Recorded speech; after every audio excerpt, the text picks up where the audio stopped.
Waalaikumsalam warahmatullahi wabarakatuh. Semangat siang semuanya, teman-teman. Anak gurundaku. Lanjut. Jadi penulis ini bisa jadi dua ya saudaraku. Penulis yang ngawur atau Yesus yang asal ngomong. Silakan Gurunda, dilanjut. Ya, saya belum copy materinya, silakan dilanjut. Ya Allah, ya. Ini kan begini Gurunda, aku berkata kepadamu, ini kata Yesus, aku berkata kepadamu, sesungguhnya di antara orang yang hadir di sini ada yang tidak akan mati sebelum mereka melihat Anak Manusia datang sebagai Raja dalam kerajaannya. Yesus belum datang, sementara yang sejaman dengan Yesus sudah mati semua. Dia bilang Yohanes, saya bilang mana Yohanes sekarang? Dia bilang sudah mati. Berarti kamu itu teler. Lanjut, silakan. Iya. Jadi kalau kita berbicara mengenai daftar kesalahan atau daftar dosa Yesus, itu salah satunya itu. Salah satunya memberikan suatu pernyataan yang tidak sesuai dengan fakta. Karena sudah tak ada lagi kemudian murid-murid Yesus yang hidup, sementara Yesus untuk yang kedua kalinya belum datang juga, gitu loh. Jadi itu satu dari beberapa banyak daftar dosa beliau yang terekam di dalam kitabnya teman kita Kristen. Tetapi terkait kebenarannya, apakah betul dia berdusta atau tidak, ya itu tergantung daripada Bible ini benarkah sabda Yesus, benarkah dia adalah hadits kalau dalam Islam, atau dia hanya berita-berita atau cerita-cerita yang dituliskan oleh orang yang tidak dikenal. Silakan. Masya Allah. Assalamualaikum Gurunda. Waalaikumsalam warahmatullahi wabarakatuh. Pergilah ke kota kepada si Anu. Si Anu itu siapa? Iya, suara saya kedengaran enggak ini? Jelas Gurunda, jelas banget. Kedengeran kok Bang Zuma. Kasih nasut. Silakan. Ditanggapi Jem ditanggapi. Saya lagi baca-baca, pergilah ke kota kepada si Anu. Anu ini siapa? Enggak. Lanjut. Lanjut.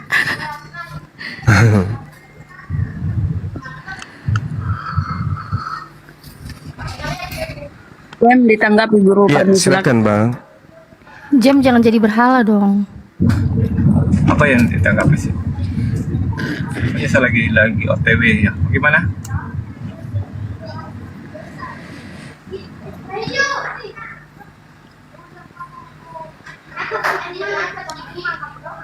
Ya silakan Bang Jem ditanggapi.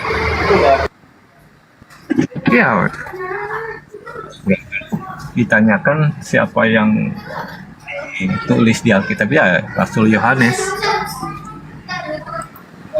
Mengenai salah benarnya seperti Bang Suma bilang, ya kita itu pertaruhan kan, apakah Alkitab benar atau salah. Yang jelas saya imani benar. Oke, baik Bang. Jadi gini, kalau saudara mengatakan Rasul Yohanes, ada berapa indikasi manusia yang kemudian bisa aja dia terindikasi Yohanes, termasuk Markus. Nama lain daripada Markus itu adalah Yohanes juga. Sementara Yohanes, murid Yesus, itu tidak pernah ketemu dengan Markus. Lalu kemudian kalau kita melihat data nih ya, kita menggunakan data. Di dalam Yohanes 21, nomor 24 sampai nomor 25.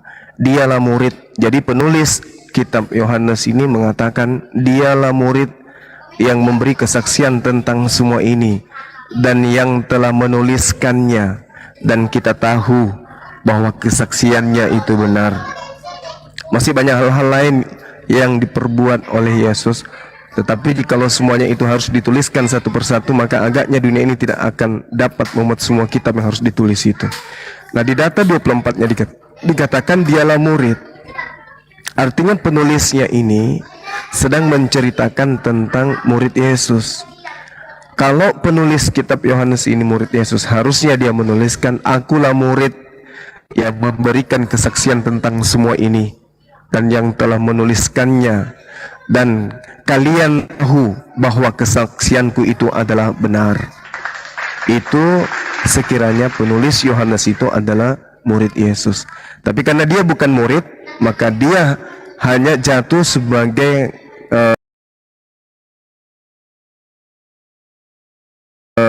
penulis, dalam hal ini adalah wartawan. Dialah murid yang memberi kesaksian tentang semua ini dan yang telah menuliskan, dan kita tahu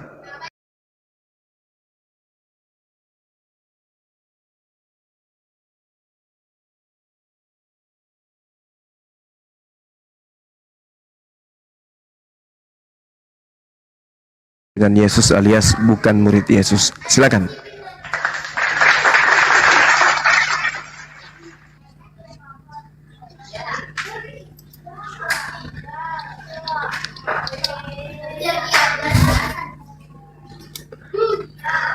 Adakah kehidupan di sini atau semuanya pada jadi ular kobra? Bang Jem.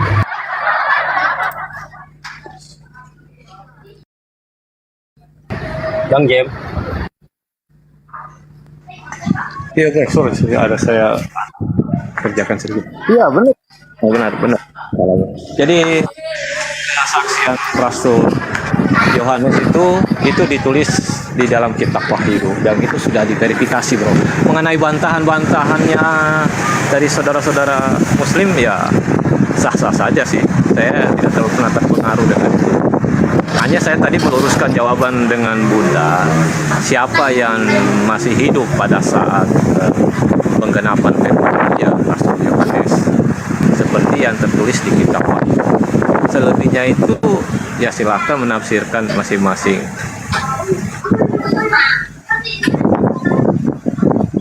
Itu aja, bro, ya.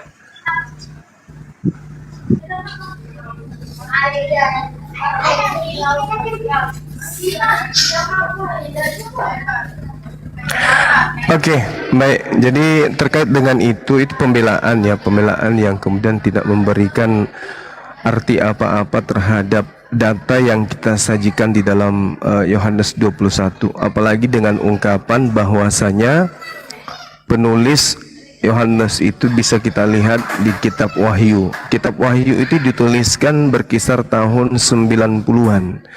Artinya berbicara 60 tahun kemudian setelah Yesus itu terangkat ke langit.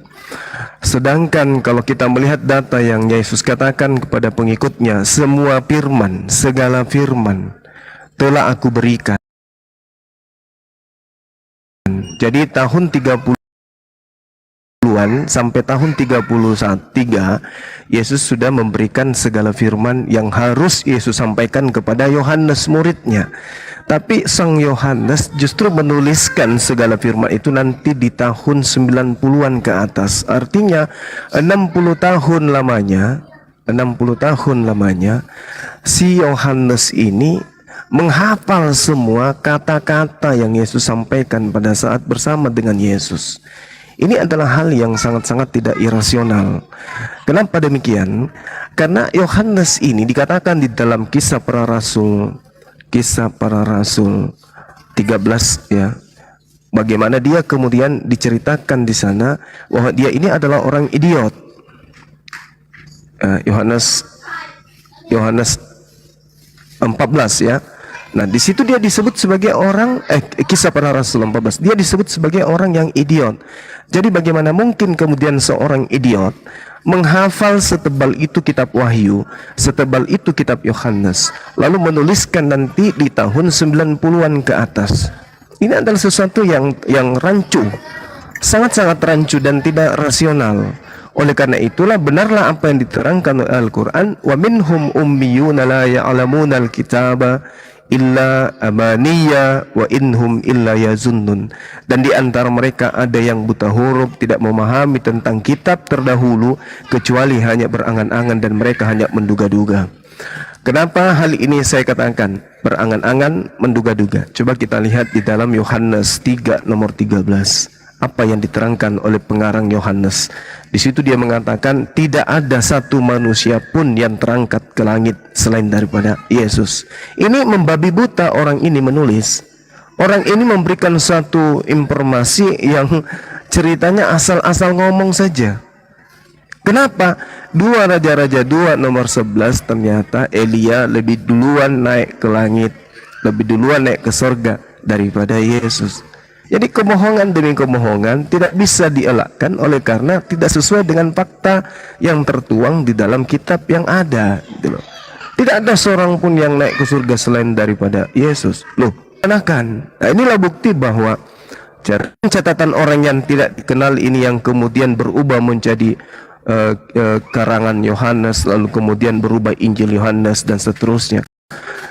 Ini adalah sesuatu Ya, itu kan bantahan Bansuma ya dengan akal sehat. Muslim. Maka orang Islam akan semakin yakin.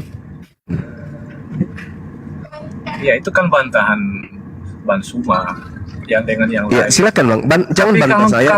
kalau penulisan Alkitab itu kan begini, Bro, ya. Paulus dengan kitab suci itu tidak pernah dihafal lalu ditulis. Jadi apa yang didapat hikmat itulah yang ditulis oleh Rasul Paulus. Dan seorang rasul itu tidak boleh berbohong, Bro. Tidak boleh menulis asal-asalan. Kalau Bapak tadi bilang Paulus menulis dengan asal-asalan, kan itu Bapak punya pandangan sendiri kan, Bansuma. Itu, Bro. Jadi ya kita masih menghargai lah. Jangan bernarasinya terlalu mengatakan bahwa Rasul Paulus itu atau Rasul Yohanes itu menulis bukan dengan akal, dengan hikmat. Karena Alkitab atau kitab suci itu ditulis dengan hikmat penuh, tidak dengan cerita-cerita dongeng, Bro. Iya, baik. Jadi kalau kita berbicara mengenai kitab suci, memang betul. Kitab suci itu ya wahyu Tuhan, ilham dari Allah, dari Tuhan pencipta dan betul, siapapun mengimani itu kalau itu adalah kitab yang benar-benar suci. Tapi kalau hanya dianggap kitab suci, kayak mana? Hanya anggapan saja mau itu kitab suci, sementara isinya tidak standar sucinya apa ini, Bro? Kitab suci itu standarnya di mana untuk mengukur? Standarnya ketika di sana tidak ada kesalahan. Ketika di sana tidak ada kesalahan. Nah, tidak ada karangan-karangan. Tidak ada pendapat-pendapat manusia. Kalau menurut Bansuma, saudara mengatakan bahwa ada kesalahan ya? Gimana? Menurut semuanya Bansuma, dari start awal sampai akhir, semua dari start awal, dari halaman pertama sampai halaman terakhir, semuanya kesalahan. Tapi kutipan-kutipan ayat yang Bansuma ambil dari Alkitab itu kok bisa diambil dari kesalahan, Bro? Ya, itu untuk menyadarkan Kristen, bukan untuk menguatkan iman saya, itu tambah bukan sesat, untuk membenarkan Al-Quran. Kalau Nggak bisa, nggak bisa. mengambil ayat kitab suci untuk mengingatkan, justru tambah salah, tambah keliru, Bro. Oh, nggak bisa. Anda mengatakan bahwa kitab Anda suci. Dengar, Anda mengatakan kitab Anda suci, ya kan? Tetapi Yesus berkata di dalam Yohanes 12:49, aku tidak berkata-kata dari diriku sendiri. Artinya Yesus tidak menambah, tidak mengurangi, tidak ngarang-ngarang cerita. Semua yang disampaikan Yesus itu adalah berpola terhadap apa yang diterima dari Tuhan. Sedangkan Paulus 2 Korintus 11 nomor 17, apa yang aku katakan, aku mengatakannya bukan sebagai orang yang berkata menurut firman Tuhan, melainkan sebagai seorang bodoh yang berkeyakinan. Ini perkataan Paulus. Jadi bukan perkataan saya.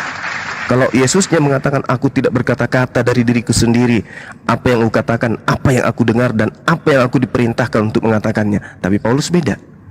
Aku berkata bukan atas firman Tuhan, tetapi perkataanku adalah perkataan orang yang bodoh. 2 Korintus 11 nomor 17. Itu kesaksian Paulus untuk menyatakan dirinya.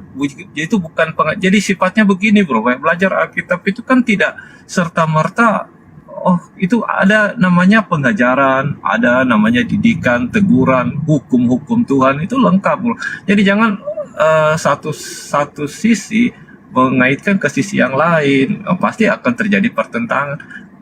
Sebagai orang Kristen juga kadang melihat begini ya, kalau kita mau copot-copot ayat seperti itu ya pasti itu bertentangan. Jangankan orang yang di luar Kristen memahami Alkitab, orang di dalam Kristen kalau mencomot seperti itu pasti hasilnya nihil, Bro.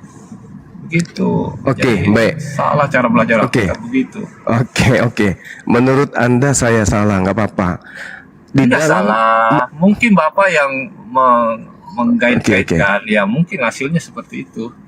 Oke, Markus 1 nomor 14. Di situ Yesus memberitakan Injil Allah.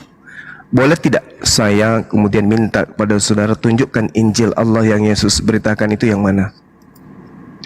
Ya, dia tidak mengerti. Karena dia adalah Tuhan sendiri.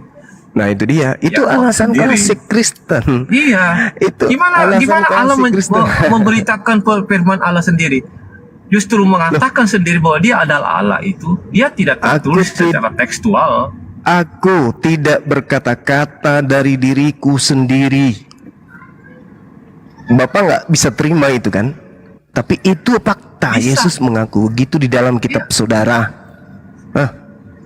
Yesus tidak berkata-kata dari dirinya sendiri.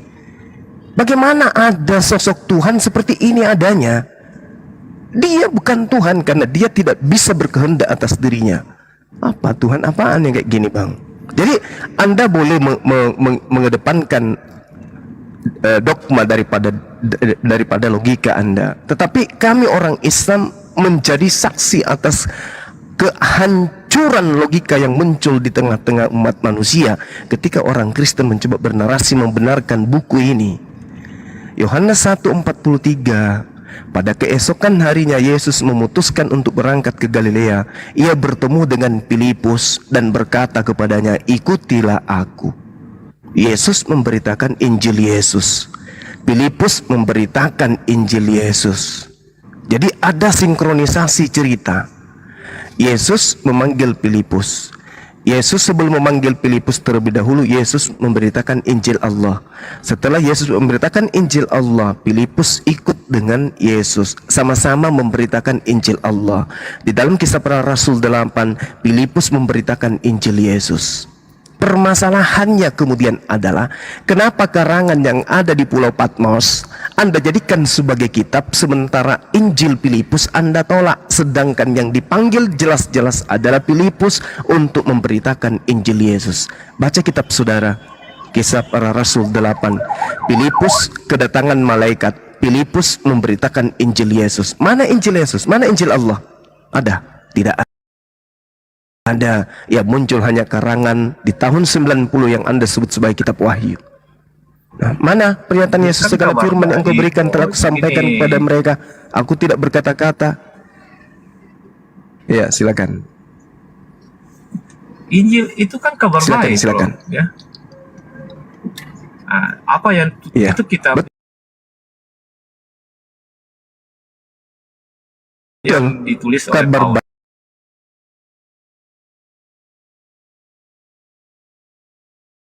baik, kabar baik tentang Yohanes apa? itu adalah kitab tentang kedatangan Iya. Kristus, tentang kedatangan Allah, tentang reinkarnasi penyelamatan Allah terhadap manusia. Jadi kabar baik itulah yang diberitakan. Apa reinkarnasi? Tadi saya dengar reinkarnasi. Inkarnasi. Reinkarnasi seperti ini ya, Brahma, Siwa dan lainnya ya. Oke. Beda. Itu beda, Pak. Jadi jangan dimasukkan pagan masuk ke dalam kekristenan.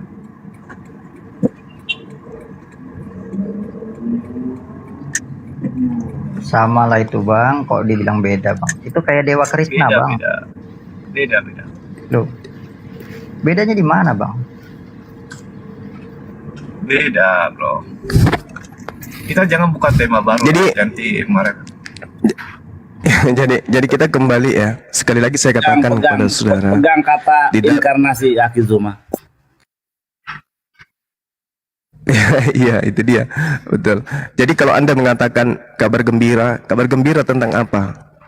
Yang muncul setelah adanya Kristen, pertama, hancur Tuhan pencipta langit dan bumi ini dibuatnya. Kedua, hancur kitab Torah yang dibuatnya kemudian. Ini kabar gembira apa? Kabar gembira buat paganisme. Tuhan menjadi manusia, Tuhan menjadi inkarnasi, menjadi makhluk. Itu kabar gembira buat pagan Romawi dan Yunani. Betul, memang kabar gembira buat mereka. Tapi itu adalah kabar laknat, kabar duka bagi kami, orang-orang yang menganut ajaran para nabi. Ketika Tuhan pencipta dan bumi mengosongkan dirinya di Filipi 2 nomor 6, nomor 7, nomor 8 untuk menjadi manusia, bahkan lebih rendah jadi manusia, itu berita laknat, itu berita terkutuk. Itu berita yang kurang ajar. Bukan kabar gembira. Bukan. Memang kabar gembira bagi Romawi dan Yunani, tapi bukan kabar gembira bagi pemangku Torah itu sendiri. Anda sadari. Nah sekarang ketika kemudian pola Tuhan inkarnasi, maka kita takar kebenarannya. Kenapa kita takar kebenarannya? Ya harus, kan itu ajaran yang datang lebih dulu kepada orang Yahudi. Orang Yahudi lah yang lebih tahu tentang konsep Tuhan daripada orang Romawi. Romawi punya konsep Tuhan sendiri, Yahudi punya konsep Tuhan sendiri. Makanya sudah 2000 tahun orang Yahudi dan orang Kristen tidak pernah satu tempat ibadah untuk menyembah kepada Tuhan yang sama. Kenapa demikian? Karena Tuhannya memang berbeda. Satu Tuhannya adalah Khalik, pencipta langit dan bumi. Satu adalah Tuhannya makhluk, ciptaan, pencipta langit dan bumi. Jadi untuk menyelamatkan Anda dari materi ini lebih baik Anda kabur. Oke, silakan teman-teman yang lain. Masih adakah ular kobra di bawah? Ya.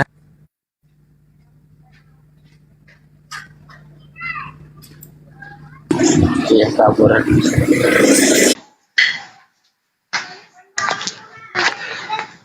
Ya, selamat siang. Muslim apa Kristen? Muslim. Muslim. Bang. Ada yang mau disampaikan Pak Fandi? Anda tadi mau naik cuma mau nyampaikan itu yang di anu sama Bunda Nora, tapi sudah lewat. Iya. Buat slot oten dulu ya Pak Fandi. Oke, terima kasih host. Assalamualaikum. Ya siap. Waalaikumsalam warahmatullah. Ya oten kalau mau diskusi sama Guru Unda Juma silahkan minta permintaan ya. Bang host, Bang Kiki, mungkin slotnya boleh buat oten yang lain ini Bang. Saya izin turun dulu, Kanda, Bang Juma, Rasid, Bunda Rahma, Bang Hasan. Iya. Sama-sama. Waalaikumsalam. Bang Duli, ya. Assalamualaikum warahmatullahi wabarakatuh. Waalaikumsalam warahmatullahi wabarakatuh. Assalamualaikum warahmatullahi.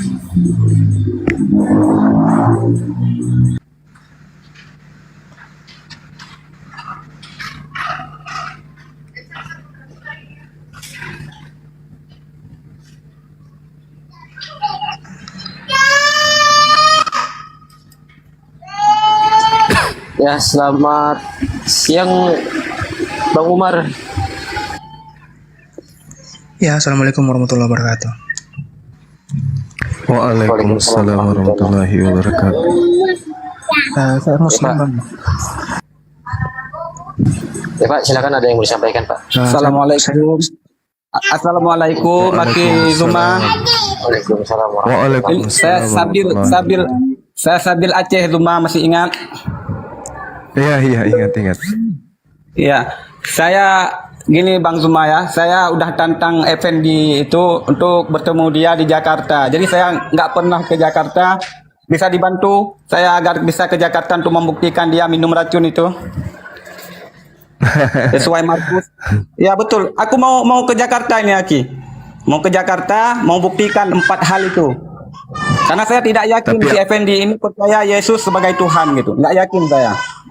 Dia pura-pura ngaku Yesus sebagai Allah. Padahal dia sesungguhnya tidak percaya itu Yesus sebagai Allah. Karena nggak ada tanda.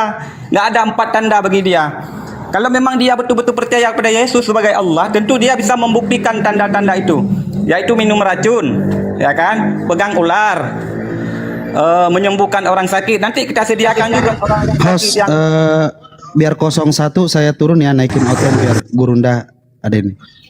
Gini yang saya sampaikan bisa nggak? Oke, siap. Iya, siap. Iya. Iya Bang Mahira. Sabil saya Bang. Iya Bang Sabil. Tak ada orang Kristen yang mampu minum racun. Jangan minum racun deh. Menggunakan dan mengerti bahasa asing aja nggak pernah. Dan itu sudah sering saya coba. Saya kasih dia bahasa Bugis nggak ngerti, bahasa Makassar nggak ngerti. Padahal tanda-tanda ini akan menyertai orang yang percaya. Salah satunya mengerti bahasa asing. Saya kasih bahasa Bugis, otaknya keliling, putar-putar, tidak paham dia. Iya Aki, makanya saya ingin buktikan Aki, ya, saya ingin buktikan kepada mereka. Selama ini kan Aki jujur ya, saya bilang ya, mereka mengirimkan sihir ke saya. Otak saya ini udah dikelilingi oleh sihir mereka di leher saya ini dia apa. Makanya kadang-kadang saya ngomongnya bertele-tele, kadang-kadang nggak nyambung, nggak terarah. Mohon dimaklumi. Ya betul Aki, saya merasakan itu Aki. Tadi saya les sama si Bom kan. Dia pakai mukanya putih macam hantu, langsung saya merinding, saya baca Allahu Akbar, saya lawan dia, minggir jinnya, saya bisa deteksi jinnya walaupun saya nggak bisa ruqyah gitu, tapi saya tahu jika saya disihir, saya tahu merasakannya gitu. Jadi mohon dimaklum ya jika saya ngomong belepotan kadang-kadang, itu memang otak saya sedang dikelilingi oleh itu sihir mereka. Nanti sambil kita ruqyah juga nanti di sana, sambil kita silaturahmi gitu.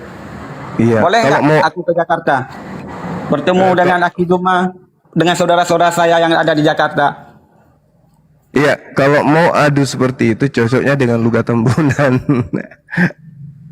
Nggak apa-apa, kita buktikan aja bang, bahwa si Pendi itu udah menerima tantangan saya gitu. Kita buktikan benar nggak? Saya mau ke Jakarta. Dia pikir saya ini orang Aceh kaleng-kaleng gitu. Saya orangnya nekat bang, apapun saya bisa. Misalkan ada dalam hadis apa dikatakan suruh makan korma dan minum racun, saya siap membuktikan karena saya tidak ragu tentang hadis Rasulullah, nggak ragu saya. Tapi sebelum kita buktikan, kita pahami dulu hadisnya, maksud itu bagaimana yang dimaksud. Nah gitu kan, karena kita jujur saya nggak punya ilmu tentang hadis gitu. Jadi kita serahkan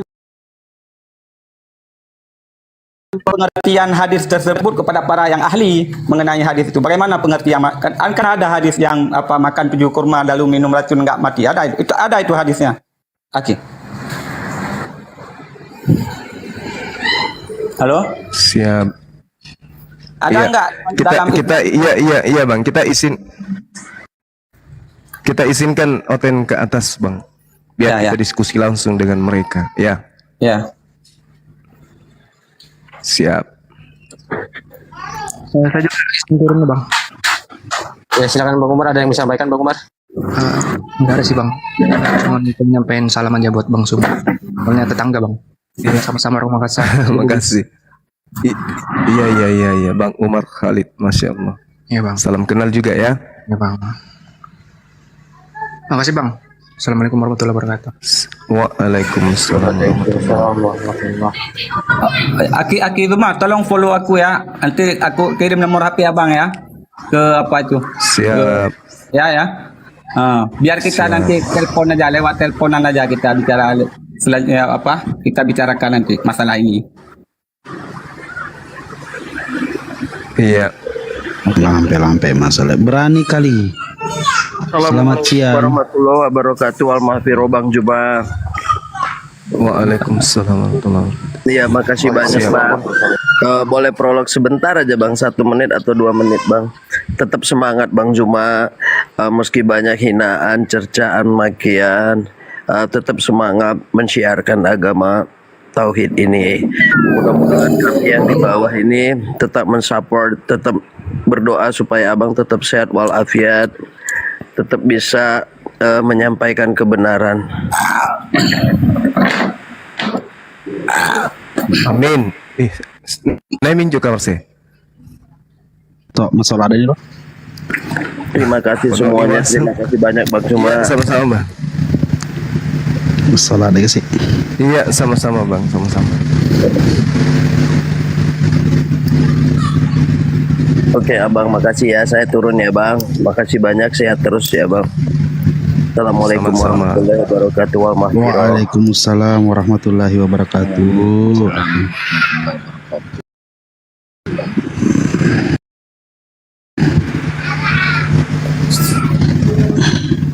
Assalamualaikum warahmatullahi wabarakatuh.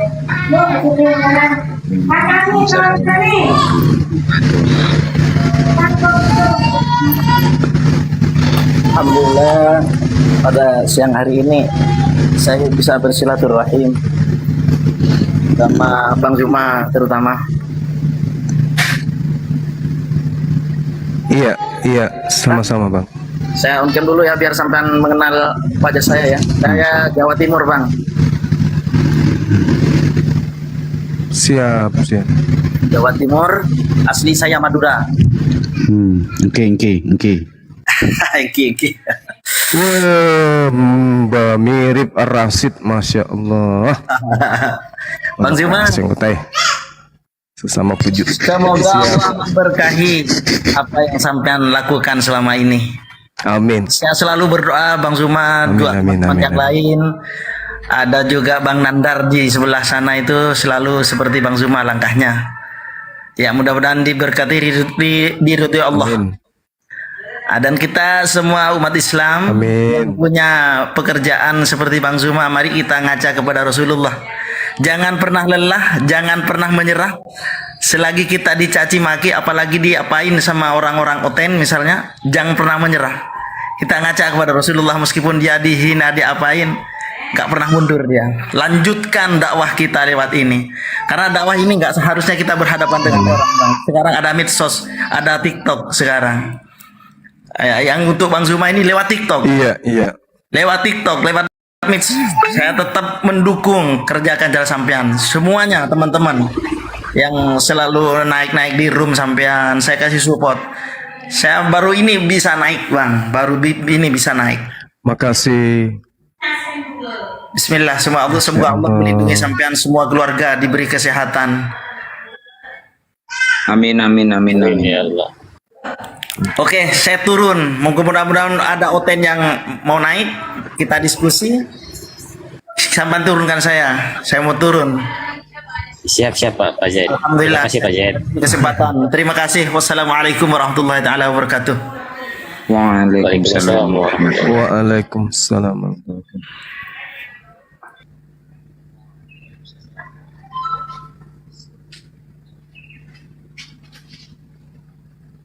Ya, selamat siang.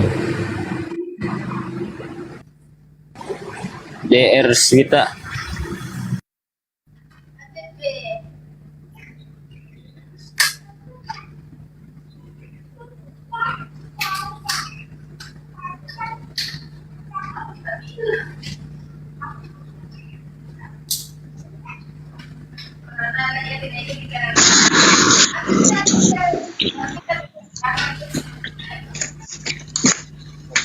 Terima kasih Pak.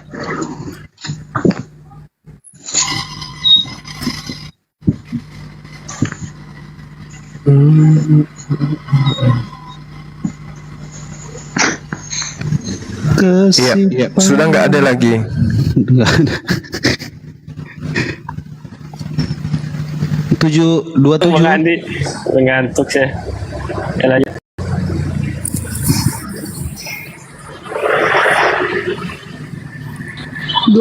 Kristen 27. Tuh. Silakan dah ya teman-teman Kristen yang mau dialog. Yang Muslim jangan dulu naik saudara. Yang Kristen dulu, ini kita mau dialog. Yang Kristen silakan naik. 27 kamu oten apa Muslim? Turunin aja, dia bisu. Membisu 1000 bahasa.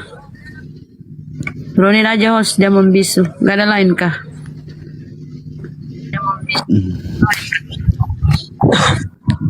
Ini Islam lagi. Halo.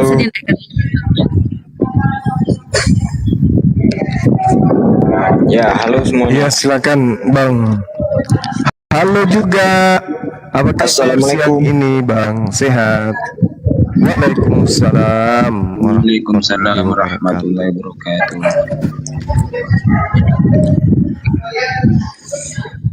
Ini temanya apa Bang? Gimana? Temanya apa Bang? belum ada Bang. Ini lagi nungguin Oten. Lagi nungguin yang dialog Bang.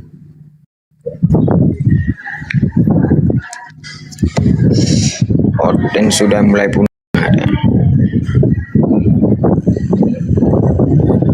Apa yang disampaikan Bang? Lagi di mana Pak? Siapa di mana Bang? Ini lagi di rumah saya Bang. Lagi di rumah Bang. Kayak lagi di jalan Bang. Berisik sekali Bang. Tidak, ini lagi di rumah ini.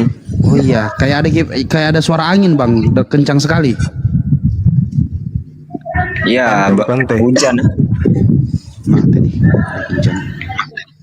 Tengok ya.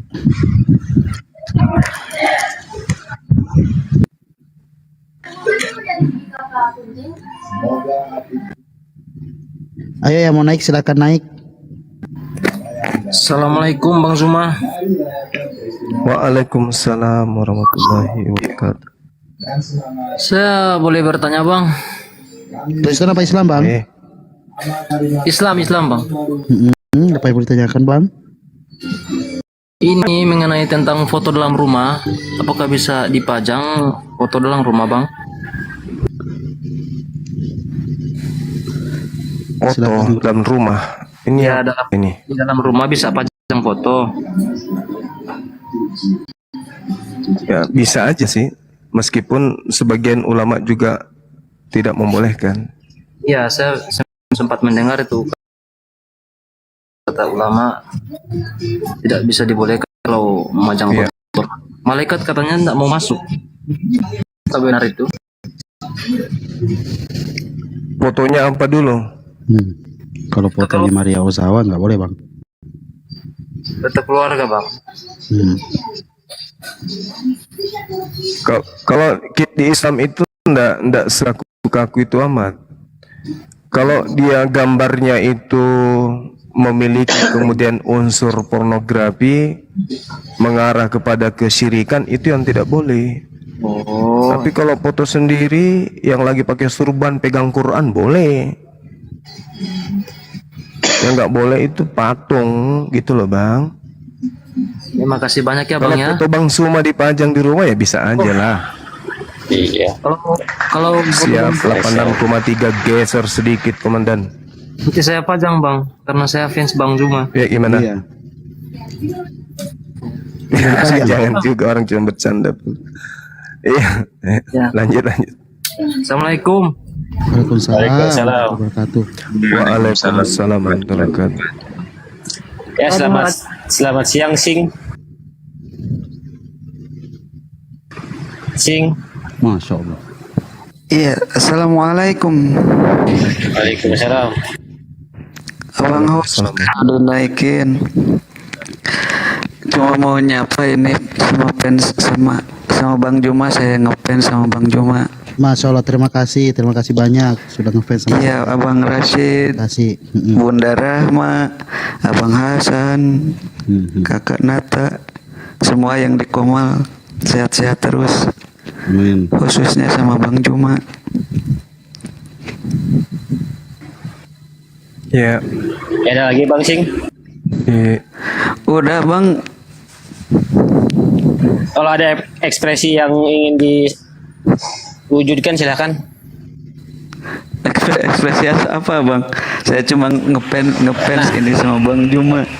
Ngepen Bang Juma gitu, ya lebih berekspresi. Silakan. Bang Juma. Oh iya siap. Terima kasih ya. Abang Juma sehat-sehat terus Abang. Sehat insya Allah. Sehat. Iya. Tidak Bang Sing ya.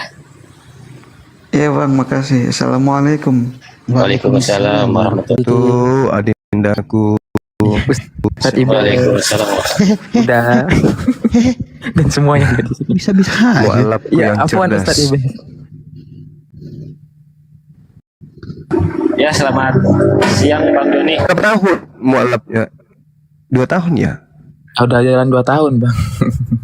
Ya, assalamualaikum Bang Zuma. Alhamdulillah. Mudah-mudahan istiqomah. Iya Bang. Waalaikumsalam warahmatullahi wabarakatuh. Seperti Doni. Salam kenal Bang Iya, Zuma. Saya dari Jawa Timur, Mojokerto, Bang Zuma. Iya, salam. Hanya ingin minta doanya buat ibu saya, Bang Zuma. Mojokerto. Tolong didoakan. Ibu saya namanya Ibu Suida. Insyaallah. Dari Madura Sampang. Mohon doanya Bang Zuma ya. Iya, sejatinya kita itu sebagai seorang muslim setiap saat kita saling mendoakan. Mau dia itu sudah wafat ataupun masih hidup, senantiasa doa-doa kita itu selalu kepada orang-orang beriman gitu ya. muslim dan muslimat gitu. Terkhusus kepada ibu dari saudara kita Doni, kiranya Allah Tuhan pencipta langit dan bumi memberikan kebahagiaan di dunia dan juga kebahagiaan di akhirat, dimudahkan setiap urusannya dan turunannya dijadikan sebagai anak-anak yang soleh dan soleha. Amin. Amin ya rabbal alamin. Amin ya rabbal alamin. Nah, ini Ya udah begitu aja Bang Zuma, terima kasih. Terima kasih Bang Deni. Terima kasih. Assalamualaikum Bang Zuma, sehat selalu ya. Katanya dinaikkan. Waalaikumsalam. Waalaikumsalam warahmatullahi wabarakatuh. Izin turun dulu ya teman-teman. Iya Pak. Yang oten-oten silahkan. Iya Pak. Naik minta permintaan, kasih kode 1 di kolom komentar. Kode 1. Kode ini transfer 5 juta kalau naik.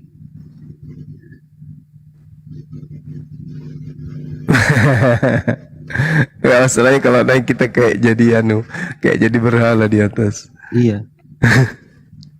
Ramadan ini Kristen doa dan segala macam. Ya, Bang Ramadan. Assalamualaikum warahmatullahi wabarakatuh. Ya, dia singkat. Padahal typingnya 1 lah. Ya, baca juga namanya dong. Sebenarnya dari semalam aku nak ngomong dengan Bang Zuma ini, tapi tidak tersampai-sampaikan. Apa itu Bang? Coba disampaikan cepat Bang. Nanti saya sampaikan ke Bang Zuma. Coba apa? Apa coba ngomong Bang? Aku sapa dulu yang di bawah ya. Ramadan 3 bulan lagi. Gimana Bang? Sebenarnya aku orang Palembang Bang. Jadi kalau bilang-bilang bahasa Indonesia tuh kemungkinan agak kaku. Jadi kemungkinan Bang Zuma ngertilah bahasa aku kan. Mengertinya? Iya, paham. Bahasa roh aja saya paham kok. Ini ada lagi Bang Zuma yang ingin saya tanyakan kan. Aku senang dengan Bang Zuma ini ketika retorika seni berbicaranya menurut saya mirip seperti Habib Rizik Syihab. Terima kasih. Iya, Pak. Balas ya saya. Allahu Akbar. Begitu dulu yang naik, saudara. Ya, Bang Saudara Ramadan. harus tahu. Bang Ramadan, yang naik konten dulu ya. Ya. Balas ya saya. Lain kali gak boleh bohong yang ngetik 1 dia. Ya. Oke, maaf kelakar. Yang ngetik 1 murtad. Ayo, Oten. Mungkin dia tauhid Bang, tauhid. Saudaraku Ramadan. Ini kedua kan. Ada yang kedua. Percaya kok. Kedua maksud saya kan yang saya tanyakan tuh ada yang setiap saya melihat konten-konten debat Islam sama Kristen kan, setiap di VT TikTok saya nih algoritmanya muncul konten menghujat apa itu Bang Zuma. Iya, caranya diblokir Bang. Udah gitu aja, caranya diblokir. Iya. Langsung diblokir, dilaporkan. Ya Bang ya. Mantap. Ya Bang ya. Sehat-sehat selalu Bang Ramadan. Oke. Semoga Tuhannya Yesus memberkati. Semoga Allah Subhanahu wa taala memberkati juga. Lihat, Tuhannya Yesus. Tuhannya Yesus siapa? Allahu Akbar. Ayo, siapa nih? Kita naikin. Mana tadi? Nggak ada. Ayo, yang ada standby minta permintaan. Sebentar, Bang Zuma 06. Ini gak ya Gurunda? Selamat siang, Barti. Naik ya? Dia di bawah ya? Enggak, ada di bawah. Dia nggak minta permintaan kan? Enggak. Oh, itu lagi live dia itu. Oh, oke, siap. Bartipu ya, selamat siang. Bang Bartipu ya. Bang Bartipu ya.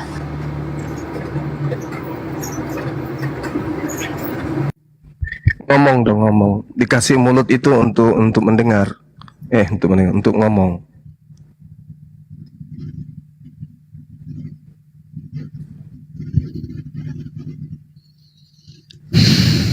Beda banyak mana capu nih kah?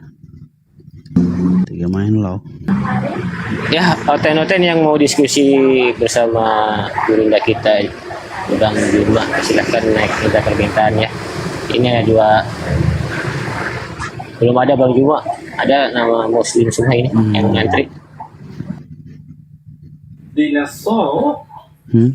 Iya, mungkin mau sapa-sapa Denda Rasid, silakan aja. Harus Daripada nggak ada. ini Oten. Dia tadi pakai bahasa Korea, dia sama anaknya belajar. Haroso Kancana. Sana apa Katolik, Mbak?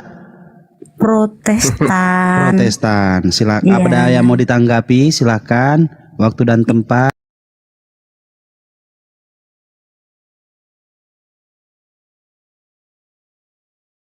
Penyampaian seseorang, tapi dianya sudah turun. Dia bilang gini, di umat Islam itu ada hadis yang mengatakan, kalau hadis itu kan yang saya tahu satu wajib dilakukan, gitu kan Bang Juma.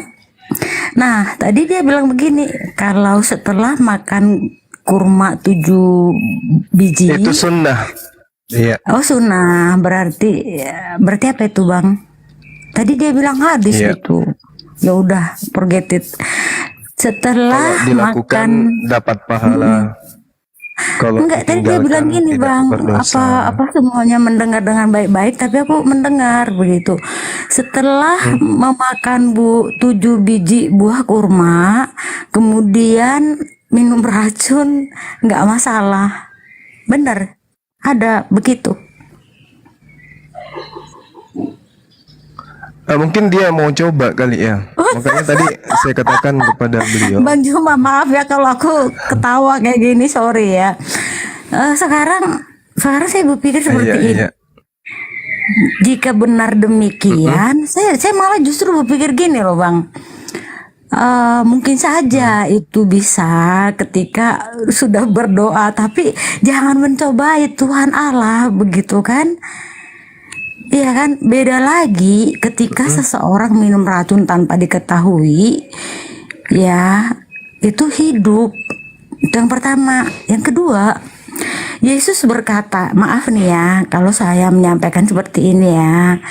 Ini adalah ayat dari firman Tuhan yang dicatat di Alkitab. Yesus berkata, tanda-tanda orang percaya.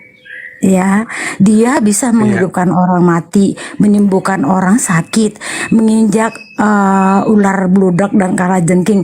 Kemudian minum racun dia nggak mati. Itu garansi yang dari Tuhan apabila dia sudah menjadi milik Kristus dan Kristus menjadi miliknya, karena Kristus berkata seperti ini, rohku yang ada pada kamu lebih besar kuasanya dari roh-roh yang ada di luar diri kamu, begitu.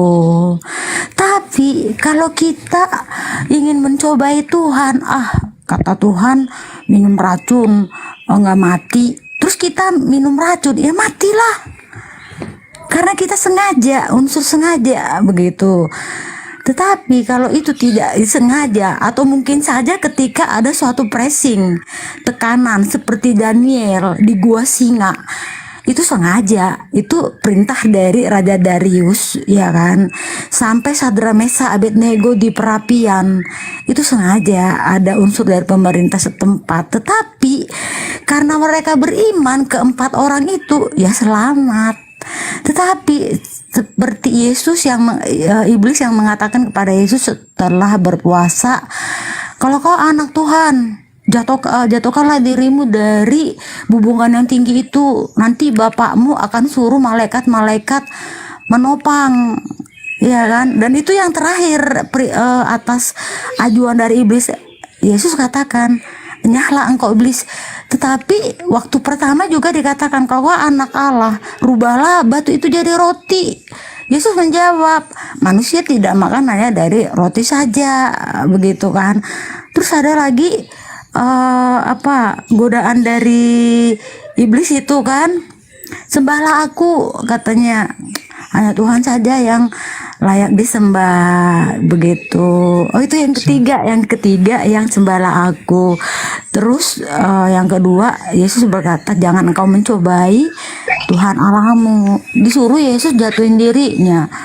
Nah, jangan kita nanti aku biar ditolong Tuhan, aku jatuhin aja lah diri ke jurang, nggak mungkin gitu. Maka tadi aku agak apa ya, agak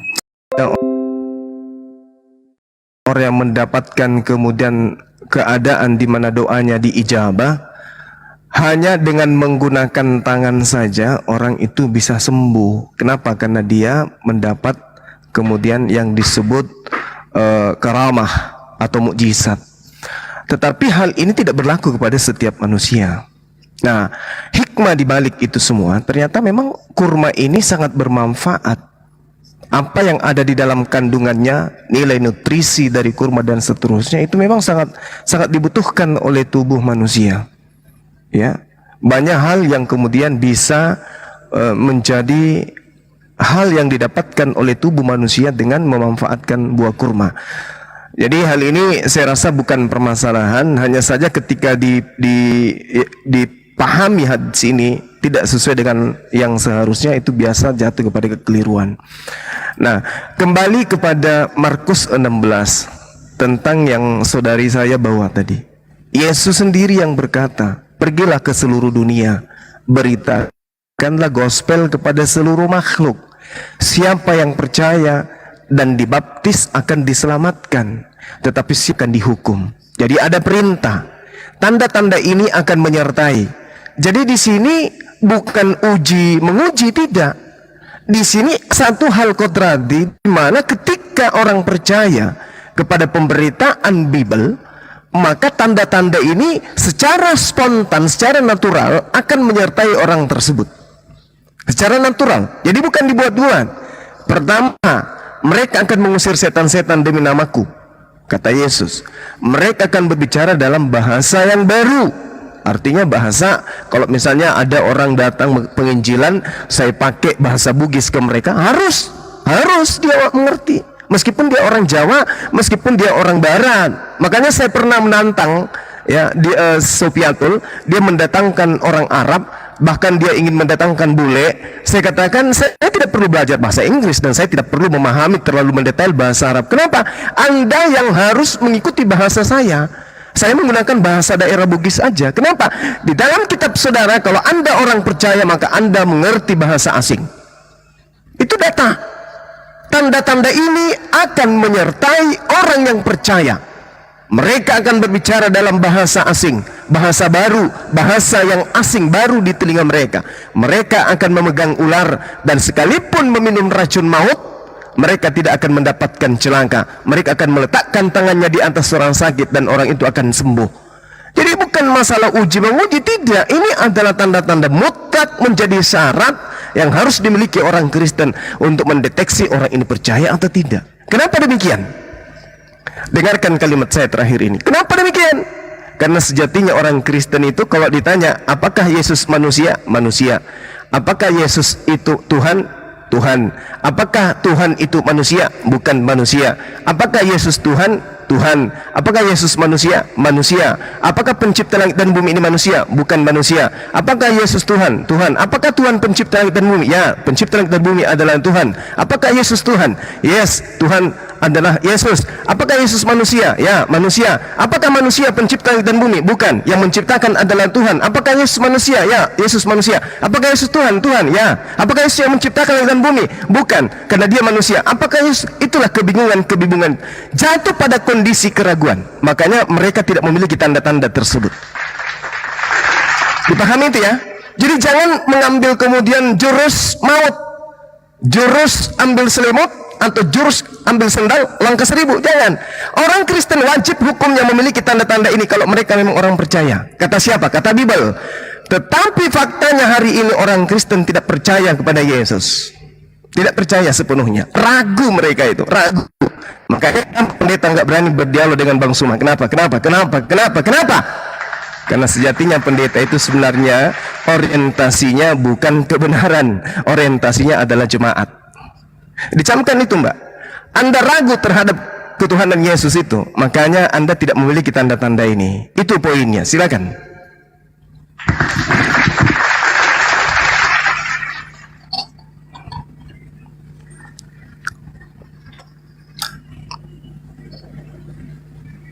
Butet. Aku udah bilang. Juga udah bilang setuju. Ya, setuju ya. Tepuk tangan dulu kalau gitu. Iya. Allahu Akbar, Masya Allah. Jadi orang Kristen itu ada juga yang sampai pada poin menyembuhkan orang sakit seperti Andi Simon. Saya melihat dengan mata kepala saya sendiri, orang dibaris kemudian dipegang seketika itu kemudian sembuh. Apakah itu betulan? Betulan. Itu kejadian, itu fakta, itu real, real itu terjadi. Kenapa? Jangankan orang yang percaya kepada oknum manusia yang punya mukjizat, orang yang percaya kepada pohon aja itu bisa melakukan tanda-tanda yang luar biasa pada dirinya. Tapi ada satu hal yang mencekam ketika kita mencoba mengambil data-data Bible ini sebagai acuan. Andi Simon seorang pendeta yang terkenal karena dia mampu meletakkan tangannya di atas orang sakit dan orang itu sembuh. Orang-orang di luar daripada pengajaran Yesus mengusir setan dan setan berlarian. Tinggal 2 poin kemudian yang tidak bisa dilakukan. Mengerti bahasa asing, yang kedua minum racun. Kenapa itu tidak terjadi? Karena orang Kristen masih ragu terhadap konsep ketuhanannya. Masih ragu tentang konsep ketuhanannya. Kalau kemudian kita melihat data yang ada di dalam Matius 7 nomor 21, 22, 23, bukankah kami telah mengusir setan menggunakan namamu, bermujizat pakai namamu, bernubuat pakai namamu. Apa kata Yesus? Enyahlah daripadaku kalian semua pembuat kejahatan. Jadi kalau tanda-tanda ini pun tergenapi pada seorang Kristiani, mampu minum racun, mengobati orang yang sakit, mengusir setan, mengerti bahasa asing. Kalau dia tidak melakukan kehendak Tuhan yang datang kepada Bani Israel, dalam hal ini nabi-nabi Abraham, Ishak dan Yakub dan seterusnya, tetap aja dia kemudian diusir oleh Yesus. Itu data. Oke, sekarang begini, poin terakhir. Taruhlah saudara-saudara Kristen kita itu mampu bahasa asing. Orang-orang Kristen sedunia bisa minum racun, oli kotor disantapnya, apalagi bekas motor diminumnya, apalagi pembuangan oli diminumnya dan seterusnya. Semua racun bisa dimakan, diminum oleh teman Kristen. Dipatok ular berbisa, tidak ngapa-ngapain orang Kristen itu. Memegang orang sakit sembuh, tidak ada lagi COVID. Orang Kristen masuk ke rumah-rumah sakit, menyentuh semua orang sembuh seketika. Taruhlah keadaan itu melekat pada orang Kristen hari ini. Pertanyaannya kemudian, apakah mereka termasuk orang selamat ketika kita melihat pola keagamaan mereka? Demi Allah, demi pencipta langit dan bumi, orang Kristen bukanlah orang yang percaya. Kenapa saya katakan demikian? Kenapa saya katakan demikian? Karena ketika Yesus berkata, aku diutus hanya kepada domba Israel, orang Kristen tak percaya. Ketika Yesus mengatakan, aku tidak dapat berbuat apa-apa dari diriku sendiri, orang Kristen tidak percaya. Ketika Yesus mengatakan, aku tidak berkata-kata dari diriku sendiri, orang Kristen tidak percaya. Ketika Yesus mengatakan, makananku adalah melakukan perintah-perintah Tuhanku, orang Kristen tidak percaya. Bahkan ketika Yesus bersaksi dalam Yohanes 5 nomor 36, ada kesaksianku yang lebih penting dari kesaksian Yohanes tentang aku, bahwa segala pekerjaan yang aku lakukan, membangkitkan orang mati, membuat orang lumpuh berjalan, orang buta melihat, angin badai menjadi tenang dan seterusnya, semua pekerjaan yang aku lakukan itu, pekerjaan itu bersaksi bahwa aku adalah utusan Tuhan. Apakah orang Kristen percaya? Tidak percaya. Cuman mulut aja yang mengatakan, ya kami percaya karena pada saat itu dia manusia. Saat percaya karena Yesus juga adalah manusia 100%, Tuhan 100%. Mereka tidak percaya sepenuhnya Yesus itu manusia 100%. Mereka percaya Yesus itu manusia hanya 30%, kalau boleh saya katakan. Selebihnya Yesus bagi mereka itu adalah pencipta langit dan bumi. Maka Atas kehendak siapa orang Kristen menyembah Yesus? Itu poinnya. Enyahlah daripadaku, kalian semua pembuat kejahatan. Bukan setiap orang yang memanggil aku Tuhan, memanggil aku Raja, memanggil aku Mesias, memanggil aku Nabi, memanggil aku Rasul, memanggil aku akan masuk ke dalam kerajaan surga. Melainkan, ini poin terakhir, melainkan mereka yang melakukan kehendak Elohim. Sekarang permasalahannya adalah, atas kehendak siapa Yesus dibunuh di atas tiang salib? Atas kehendak siapa Yesus dituhankan? Atas kehendak siapa Yesus kemudian disembah? Kehendak Elohim? Mustahil. Kehendak Bapak Paulus baru yes. Maka saya katakan, semua tanda-tanda ini dimiliki oleh orang Kristen percuma. Kenapa? Karena pola kekristenan itu tidak berpola kepada perintah Elohim. Ibadah hari Minggu bukan perintah Elohim. Menyembah Yesus bukan perintah Elohim. Menyumpahi Taurat dengan mengatakan Taurat itu sampah bukan kehendak Elohim. Menjadikan Paulus menjadi rasul bukan kehendak Elohim. Beribadah hari Minggu bukan kehendak Elohim. Merayakan pergantian tahun baru bukan kehendak Elohim. Semua yang dilakoni oleh orang Kristen dalam prosesi ibadah bukan kehendak Elohim, tapi kehendak Barat. Maka percuma tanda-tanda ini buat Kristen. Demikian, silakan Mbak.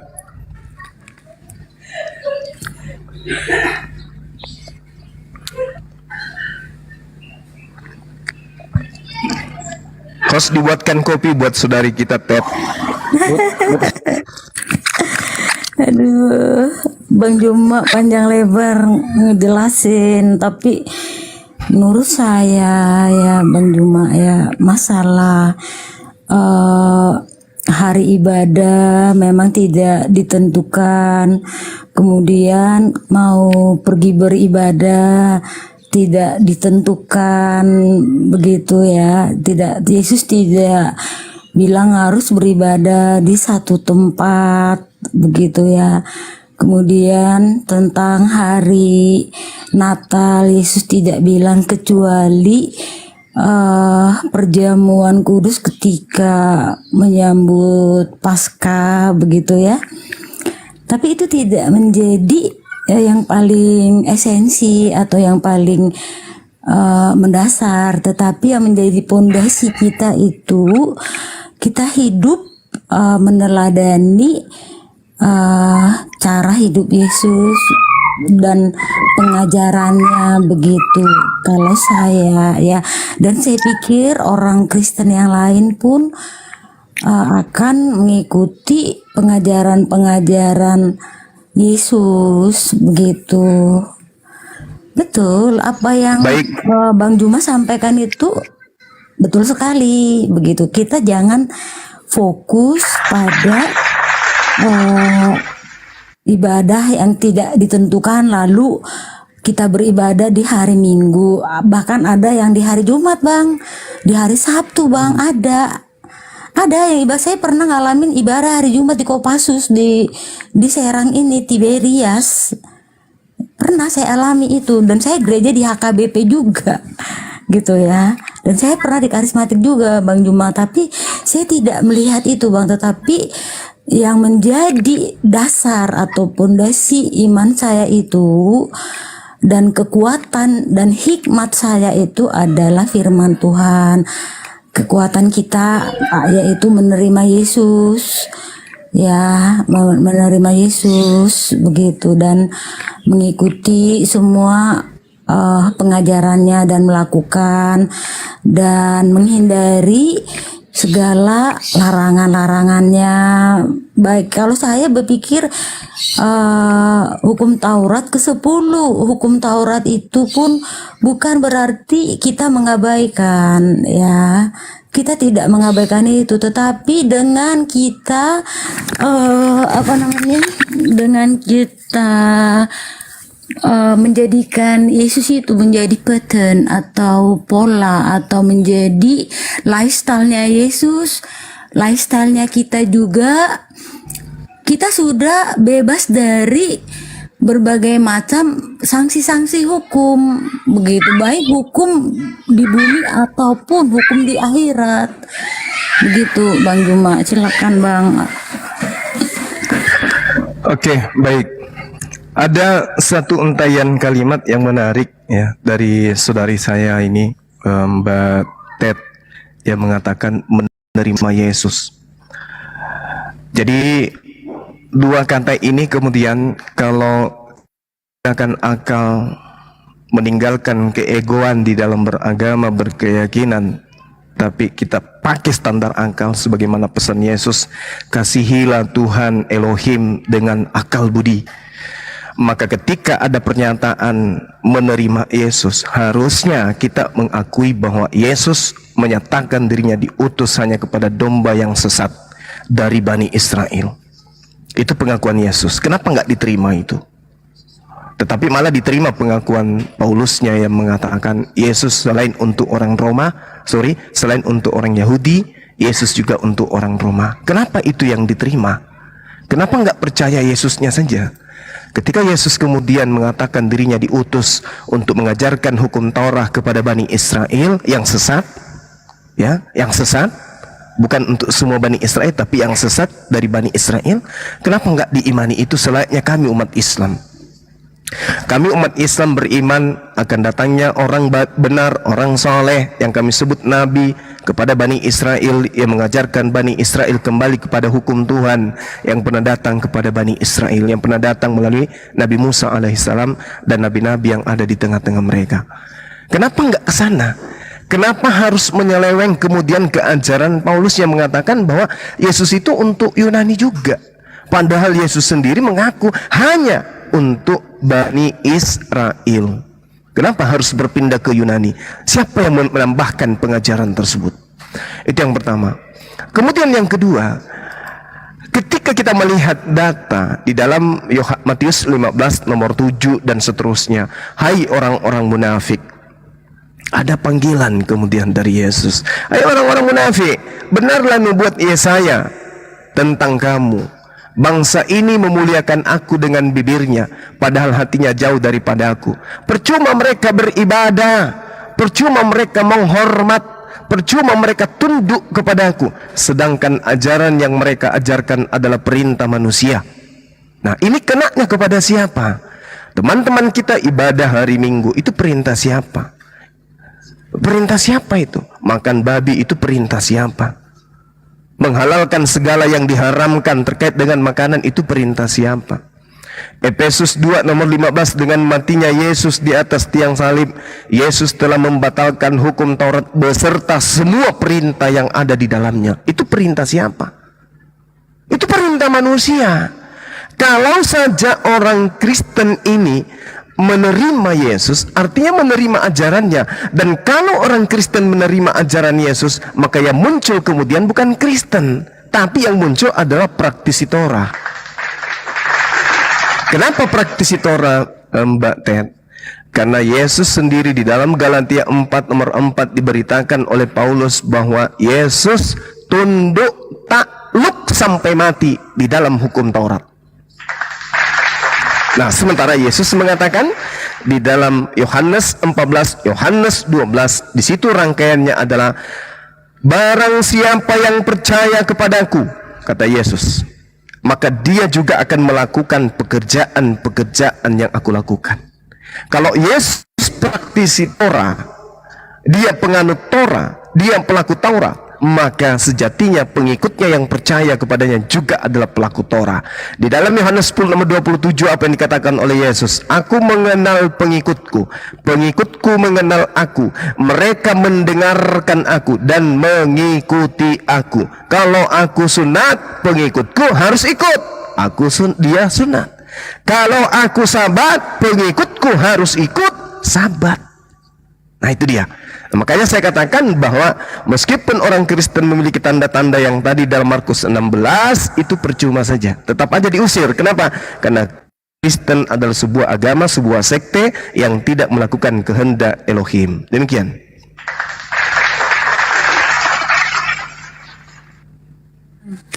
Bang Juma, memang ada perkataan aku diutus kepada kemarin tuh domba. tentang Ibrani, Bang. Memang pernah statement itu, tetapi jangan lupa juga yang di Yohanes 3 ayat 16 itu, bahwa Yesus itu bukan hanya satu bangsa saja Bang, tetapi seluruh bangsa Siap. yang ada Baik. di dunia ini kalau percaya kepada Dia, diproteksi begitu. Iya, baik. Gitu Bang, Oke. karena begitu besar kasih Allah, Yohanes 3 ayat 16. Karena begitu besar kasih Allah kepada dunia ini, maka dikaruniakan anaknya yang tunggal. Bukan anaknya yang tunggal itu supaya dibunuh dan disalib, bukan seperti itu bunyinya. Tetapi supaya barang siapa yang percaya kepadanya akan beroleh hidup dan Oke, tidak baik. binasa. Begitu Bang. Baik, baik. Jadi seharusnya kalau kita jadikan Yohanes 3:16 ini sebagai acuan tumpuan kebenaran, harusnya Kristen itu ditutup, gereja semua tutup aja. Gak perlu lagi gereja, gak perlu lagi ada Kristen, apapun sektenya gak perlu. Kenapa?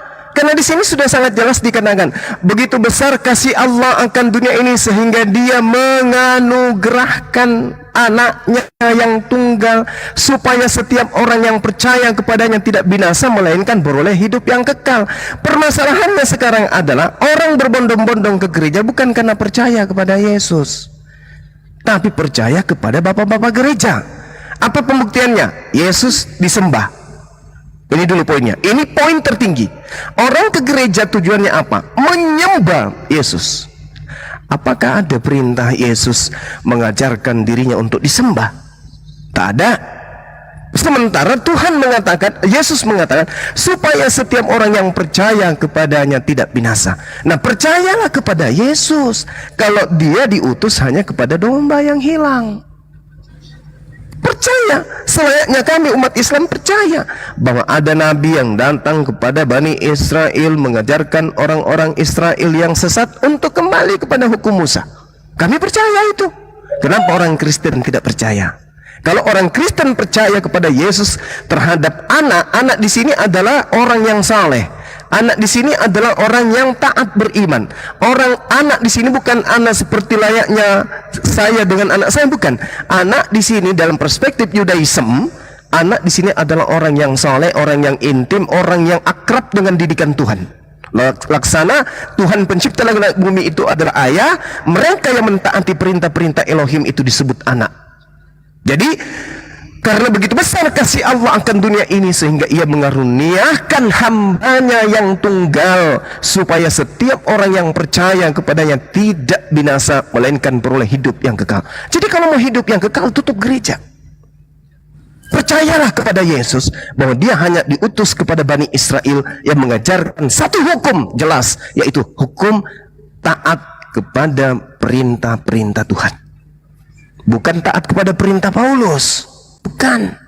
Nah, jadi kalau dikatakan percaya kepada Yesus memperoleh hidup yang kekal, maka muaranya adalah hukum-hukum Taurat, bukan hukum perjanjian baru, bukan hukum Roma, Filipi, Kiliki, Pararang dan seterusnya, bukan. Tetapi hanya menempuh perjalanan di mana manusia tunduk dan berserah diri kepada hukum Musa. Demikian. Iya, baik.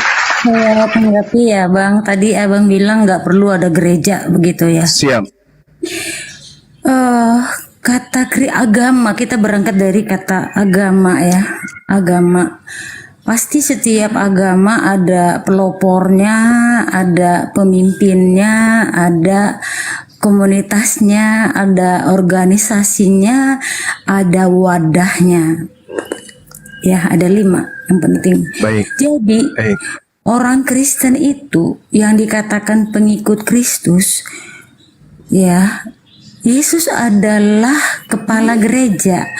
Gereja itu bisa diartikan Bang bangunannya, tetapi kita ini juga bisa dikatakan gereja, atau pada zaman perjanjian Allah kita ini dikatakan bait Allah, dan Yesus pun mengatakan dirinya waktu itu bait Allah. Sehingga Dia mengatakan, rubuhkan bait suci ini dalam 3 hari aku bangun. Disitulah orang-orang Saduki dan orang-orang Farisi pada waktu itu nggak nyaman dengar itu, ngebangunnya lama, kok Yesus bilang pula langsung 3 hari dibangun. Nah itulah salah satu yang mereka anggap yang tidak berkenan lah buat orang itu. Nah kembali kepada gereja. Biasanya ini kan udah zaman modern Bang. Pada zaman mula-mula itu kan mereka di bawah tanah begitu ya, atau membuat kelompok-kelompok kecil. Nah semakin berkembangnya zaman dan bertambahnya populasi dunia, tentu mereka ingin dong bertemu, berkumpul, yang sevisi, yang semisi, yang sehati sepikir. Iya kan? Dan dibangunlah gereja. Itu saya pikir dasarnya dari awal itu seperti itu Bang. Dan membutuhkan satu tempat atau wadah untuk mereka bisa curhat-curhatan, sharing, berdoa bersama dan lain sebagainya. Oke, baik. Boleh saya tanggapi ya Bu ya, Mbak ya, Mbak Ted yang baik hati. Jadi gini Mbak, siap. Jadi gini, saya menghargai. Yang saya maksud di sini kalau percaya kepada Yesus, adanya rumah ibadah bernama gereja ini kan bukan berpola kepada kepercayaan terhadap kesaksian Yesus terhadap dirinya. Ada yang noise. Tetapi gereja ini adalah adanya tempat perkumpulan karena percaya kepada pemberitaan-pemberitaan bapak-bapak gereja tentang keselamatan, tentang kehidupan, tentang ketuhanan. Yang saya maksud, kalau percaya kepada Yesus, maka tidak perlu bangun gereja. Kenapa? Karena Yesus itu tidak sembahan dia, sementara gereja itu tempatnya menyembah kepada Yesus. Sekarang kita lihat apa yang terjadi kemudian terhadap Kristen ketika data-data yang ada di dalam kitabnya orang Yahudi ini dijadikan sebagai sandaran di dalam beragama. Contoh, Yesaya 52 nomor 1. Apa yang diterangkan di sana? Yesaya 52 nomor 1. Di situ orang-orang yang tidak bersunat haram hukumnya masuk ke Yerusalem. Itu dulu. Jadi tidak boleh orang-orang yang tidak bersunat nonotnya itu masuk ke dalam Yerusalem. Ini poin. Jadi Kristen sudah nggak ada tempat di situ. Tidak ada tempat lagi di sana. Kenapa dikatakan tidak ada lagi tempat di sana? Karena sebab tidak seorang pun yang tidak bersunat atau najis akan masuk ke dalammu. Itu poin pertama. Nggak boleh. Orang Kristen nggak boleh masuk ke sana. Berdasarkan Yesaya 52. Nah, ada satu kejadian yang sangat-sangat mengerikan. Di mana itu tertulis? Di dalam Yehezkiel 4:4. Coba saya lihat datanya, saya bacakan datanya mulai dari data nomor 5 mengenai peraturan-peraturan rumah Tuhan dan tentang segala hukumnya, dan perhatikanlah baik-baik siapa yang boleh masuk ke dalam rumah Tuhan, rumah Elohim, bait suci atau Betel, dan siapa yang harus ditolak dari tempat suciku. Camkan baik-baik. Ini terkait dengan rumah ibadah, gedung, tempat penyembahan kepada Elohim. Camkan baik-baik kata Tuhan, perhatikan baik-baik siapa yang boleh masuk ke dalam rumah ibadahku dan siapa yang wajib hukumnya kamu tolak untuk jangan masuk ke tempat suciku. Ayat 6-nya mengatakan begini, katakanlah kepada kaum pemberontak, yaitu kaum Israel. Jadi kaum Israel dianggap sebagai kaum pemberontak. Kenapa? Kita baca, beginilah firman Tuhan Elohim, cukuplah perbuatan-perbuatan yang keji itu, hai kaum Israel. Kenapa orang Israel disebut perbuatannya perbuatan keji? Kenapa? Dijawab nomor 7-nya. Yang mana orang Israel? Karena membiarkan orang-orang asing. Karena membiarkan orang-orang asing yang tidak bersunat hatinya maupun yang tidak bersunat nonotnya masuk dalam rumah ibadahku. Dengan kehadiran mereka menajiskan waktu kamu mempersembahkan santapanku, yaitu lemak dan darah. Dengan berbuat begitu kamu lebih mengingkari perjanjianku daripada dengan segala perbuatanmu yang keji yang sudah-sudah. Saya simpulkan Ibu, Mbak Ted. Jadi semua kekejian di mata Tuhan, bagi Israel ada satu kekejian yang jauh lebih keji dari semua perbuatan-perbuatan kaum Israel di hadapan Tuhan, yaitu memasukkan orang yang tidak bersunat hatinya dan tidak bersunat nonoknya masuk ke dalam bait suci.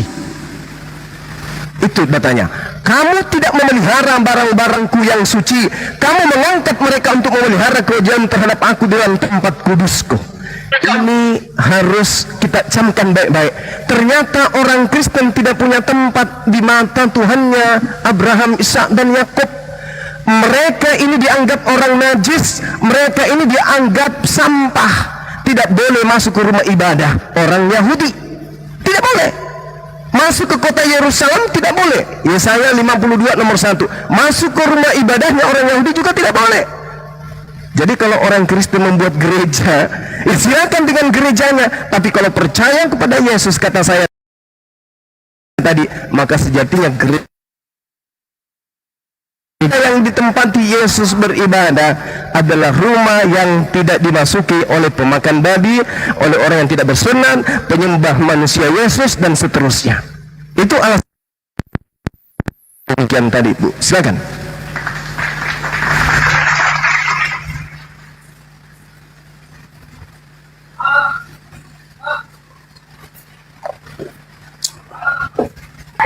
Butet. Mic-nya ke-mute, Bu, ke-mute. Iya, maaf ya. Tadi kan Bang Juma udah sampaikan. Silakan, Bu. Masuk mau ke bait Allah itu ada ketentuan-ketentuan lah ya, ada kriteria orang yang tidak bersunat, kelamin orang yang tidak bersunat hatinya, begitu. Atau orang najis, kalau perempuan dia sedang haid pun tidak bisa, begitu ya. Itu kan aturan Musa ya, aturan Musa yang membuat itu ya. Dan pada masa itu begitu, apakah itu masih relevan setelah ada Yesus? Itu sudah tidak. Nah, karena Yesus pernah berkata seperti ini, mulai dari makanan Yesus pernah bilang, sesungguhnya apa yang masuk ke dalam mulut kamu, perut kamu, bukan itu hal yang najis, tetapi yang menajiskan kamu adalah apa yang keluar dari tubuh kita ini, seperti keringat, ingus, dahak, tinja, kemudian kata-kata kotor yang tidak senonoh, itu yang najis, begitu. Nah, sekarang orang Kristen itu kan pengikut Kristus, Bang. Jadi memang orang-orang yang masuk ke gereja itu belumlah tentu mereka orang-orang yang sudah suci hatinya.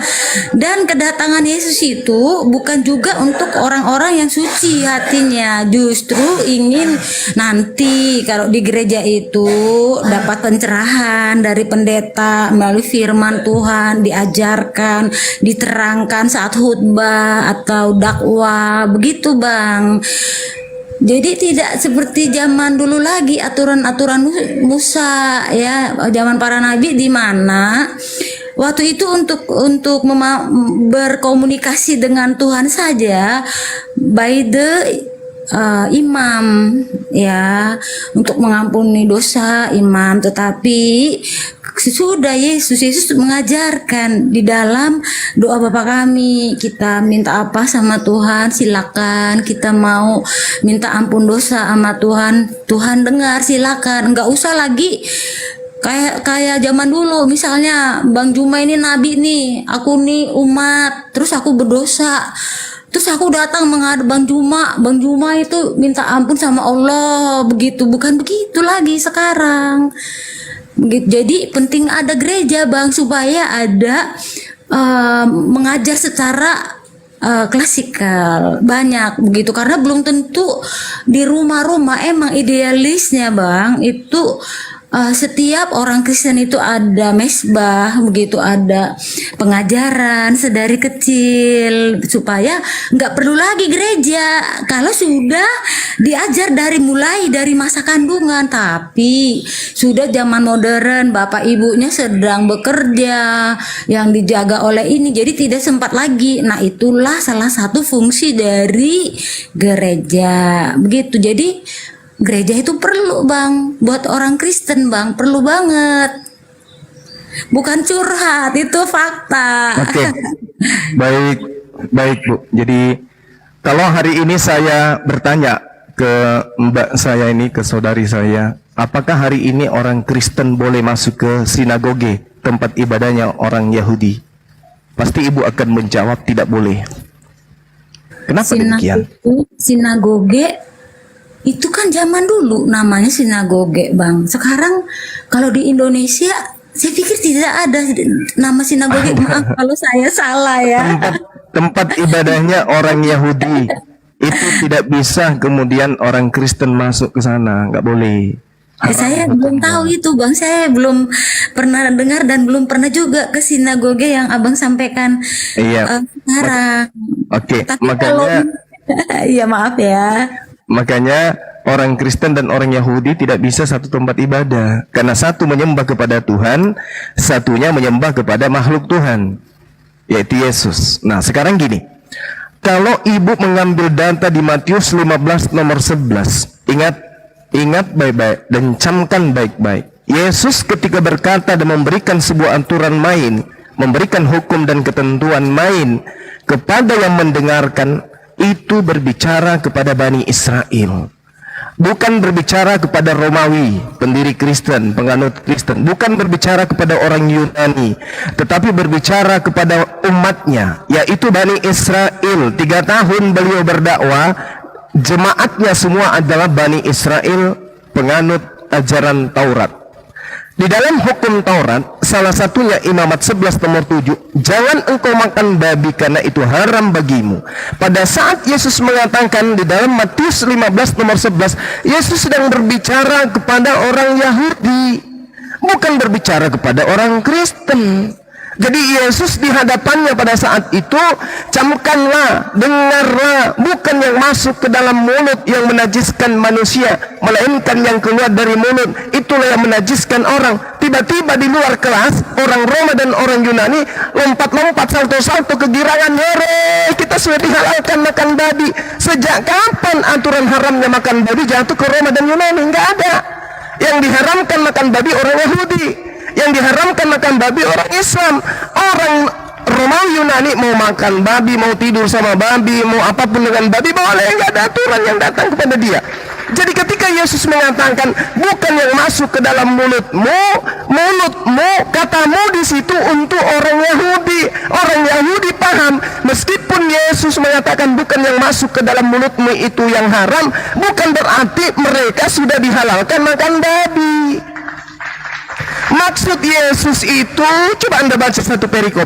Yesus sedang membahas tentang cuci tangan atau tidak cuci tangan, bukan membahas tentang haramnya babi atau halalnya babi, bukan.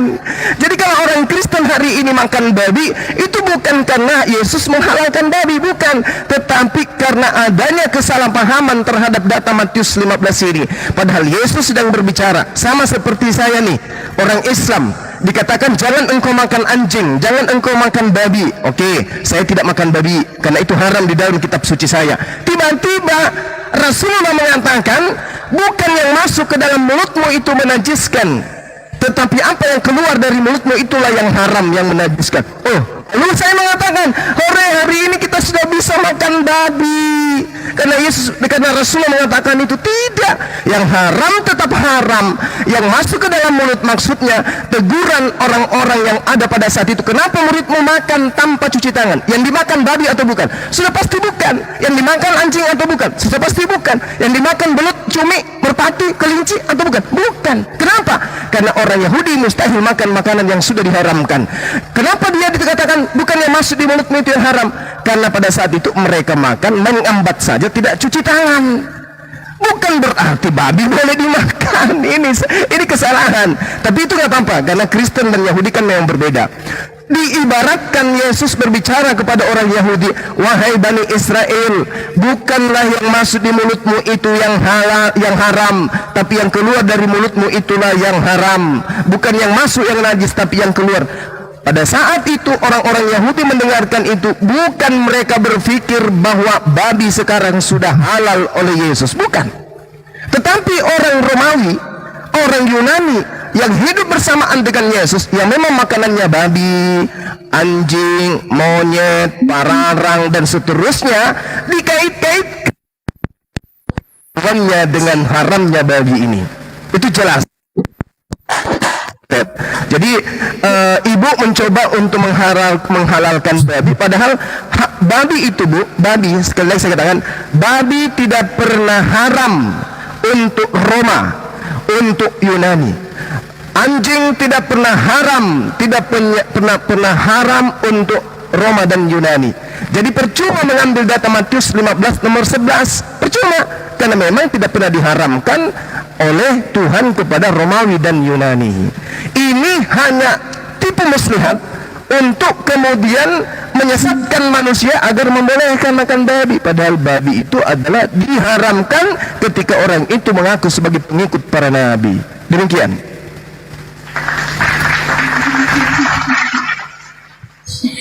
Iya, sebentar lah ya, laptop sama handphone lobet nih. Baik, Bang. Ya, silakan. Tadi Abang minta saya baca Matius 15 ayat 1 sampai 1 perikop ya, Bang. Biar lebih jelas ya. Ya, silakan. Silakan. Bisa ditanggapi Pak Imat.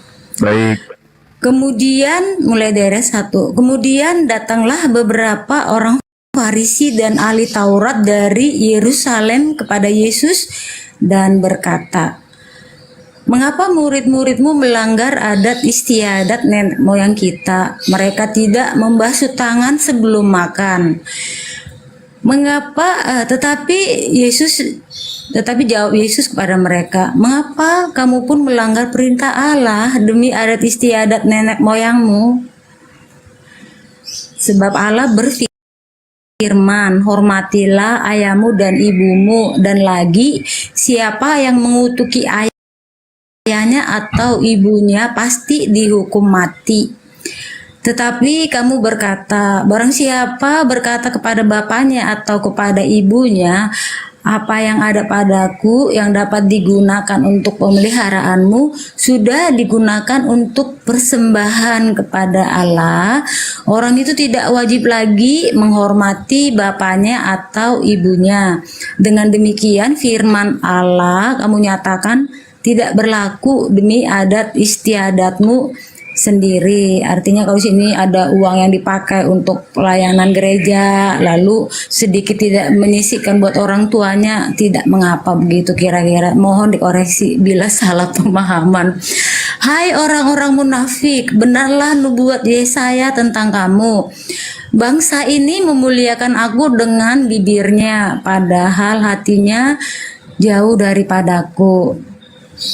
Percuma mereka beribadah kepadaku, sedangkan ajaran yang mereka ajarkan ialah perintah manusia. Ini perintah manusia, terlalu banyak aturan yang bukan dari Tuhan, begitu.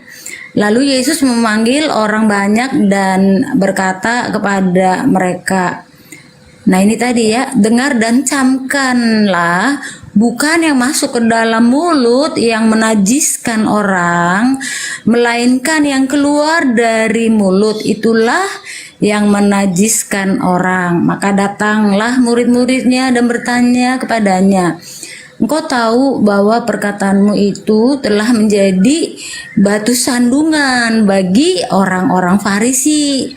Jawab Yesus, "Setiap tanaman yang tidak ditanam oleh Bapakku yang di sorga akan dicabut dengan akar-akarnya. Biarkanlah mereka itu. Mereka orang buta yang menuntun orang buta. Jika orang buta menuntun orang buta, pasti keduanya jatuh ke dalam lubang." Lalu Petrus berkata kepadanya, jelaskanlah perumpamaan itu kepada kami. Jawab Yesus, kamu pun masih belum dapat memahaminya. Ya, emang Yesus begitu Bang, mengajar itu perumpamaan juga. Ya, satu perikop kan Bang, satu perikop itu sampai berapa ya? Tidak tahukah kamu Iya, bahwa sampai tanggal 20, iya. udah kan? Iya kan Bang? Iya, terus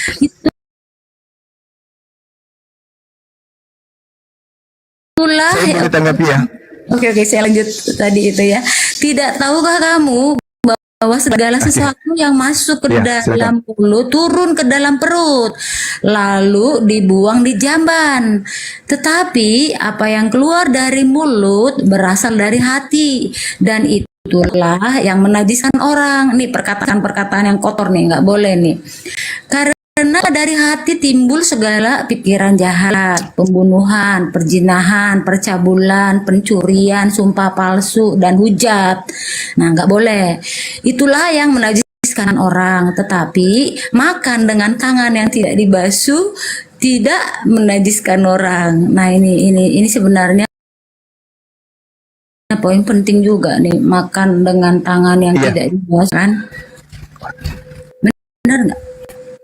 Oke. Atau kalau misalkan kita ambil secara letterlet, ya makanya nggak pakai cuci tangan dulu karena pakai sendok, mungkin sendok dan garpu. Entahlah. Ya. Oke, baik. Boleh ya, saya tanggapi ya Bu ya, Mbak Ted.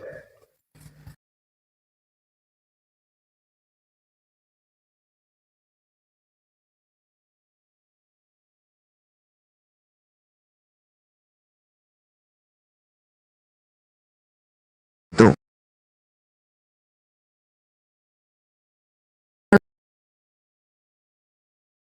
Peneguran orang-orang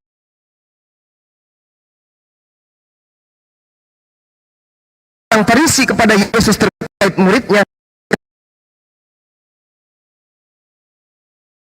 hanya terkait dengan makan, tidak membasuh tangan sebelumnya. Harusnya kalau babi yang dihalalkan jadinya di sini, Mbak Ted, harusnya datanya gini. Kemudian datanglah beberapa orang Farisi dan ahli Taurat dari Yerusalem kepada Yesus lalu berkata, mengapa murid-muridmu makan babi, di mana itu diharamkan nenek moyang kita? Harusnya. Tapi tegurannya apa? Mengapa murid-muridmu melanggar adat istiadat nenek moyang kita? Ada yang dilanggar adat istiadat. Apa adat istiadat itu? Oknit atau care hotel estio, makan tanpa terlebih dahulu mencuci tangan. Itu yang dilanggar, bukan makan babi. Harusnya kalau babi itu dihalalkan, yang ditanya tentang babi, mengapa murid-muridmu melanggar dengan memakan babi? Harusnya itu. Tapi kan bukan. Mengapa muridmu makan dengan tidak mencuci tangan? Lalu kemudian Yesus menimpali pernyataan itu. Mengapa kamu pun melanggar perintah Allah demi adat istiadat nenek moyangmu? Sebab Allah berfirman, hormatilah ayahmu dan ibumu. Dan lagi, siapa yang mengutuki ayahnya dan itulah ibunya pasti dihukum mati. Tetapi kamu berkata, barang siapa berkata kepada bapaknya atau ibunya, apa yang ada padaku yang digunakan untuk pemeliharaanmu sudah digunakan untuk persembahan kepada Allah.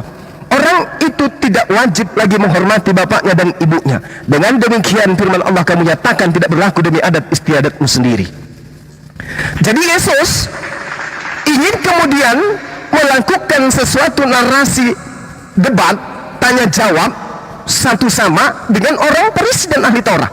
Yesus ditagih, Yesus kenapa muridmu melanggar perintah adat istiadat nenek moyang kita? Yesus menjawab, justru kamu yang melanggar perintah Tuhan demi adat istiadat. Jadi kebalik. Ini kebalik. Yesus melanggar adat istiadat demi untuk ketetapan Tuhan.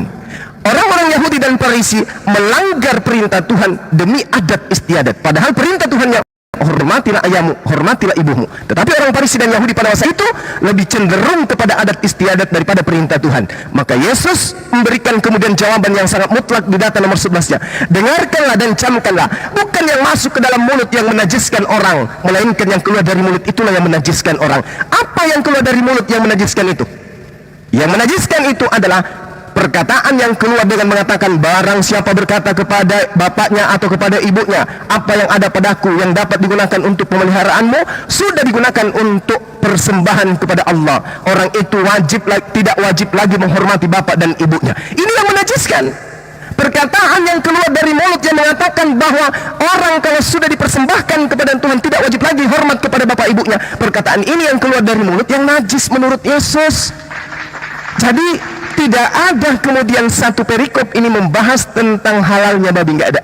Yang ada adalah tentang adat istiadat dan firman Tuhan. Mengapa murid-muridmu melanggar adat istiadat nenek moyang kita, yaitu makan tanpa mencuci tangan terlebih dahulu? Itu adat istiadat yang dilanggar, bukan pembenaran tentang halalnya babi. Sekali lagi saya katakan, kesimpulan terakhir pada sesi ini adalah kenapa Paulus menghalalkan babi? Karena Paulus menjual agama Kristen kepada para pemakan babi. Kalau babi tetap diharamkan, tidak mungkin Romawi dan Yunani menerima ajaran Paulus. Sebab Romawi dari nenek moyang mereka adalah pemakan babi dan orang-orang yang tidak bersunat. Karena Paulus cerdik seperti ular. Dia Romawi dan Yunani pecinta makanan yang terbuat dari babi, dan mereka adalah orang-orang yang tidak bersunat, maka babi dihalalkan dan sunat pun dilarang. Demikian.